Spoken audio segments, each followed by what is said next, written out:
قدم الحزب العمالي الاشتراكي برئاسة بيدرو سانشيز برنامجه الانتخابي للانتخابات التشريعية الإسبانية المقررة في 23 يوليو، وبحسب الوثيقة التي اطلع موقعنا عليها فإن الحزب يعطي الأولية للمغرب، وتمت الإشارة إلى المملكة المغربية. وجاء في الوثيقة: سنواصل تعميق المرحلة الجديدة من علاقاتنا الثنائية مع المغرب، والتي تميزت بتوقيع 20 اتفاقية لتعزيز التعاون في مجال مكافحة الاتجار بالبشر والإرهاب، أو التعاون في مجال الهجرة والنهوض بالشركة المصدرة والشركات الإسبانية في المغرب.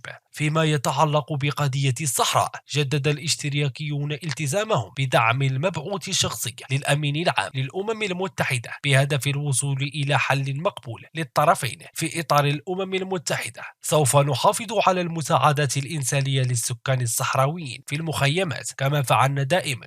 إسبانيا هي المانح الثنائي الرئيسي. أما بالنسبة لتجاهل الاشتراكيين تقرير المصير والجزائر، ومن شأن هذا الجزء من البرنامج أن يثير حفيظة البوليزاريو، وذلك بعد أن وصفت وثيقة الحزب العمالي الاشتراكي سكان مخيمات تندوف في الجزائر على أنهم سكان وليسوا شعبا صحراويا كما تدعي الجبهة في خطاباتها. كما تجاهل نص استفتاء على تقرير المصير للشعب الصحراوي أو تمديد ولاية المينوروسو لمراقبة حقوق الإنسان في الصحراء، على الرغم من أن هذا المطلب الأخير كان قد تم ذكره في وثيقة حزب العمال الاشتراكي التي نشرت في شتنبر 2019. وكان الاشتراكي قد أكدوا أنهم سيدعمون تمديد ولاية بعدة الميناراسو لمراقبة حقوق الإنسان في المنطقة خلال هذه الفترة.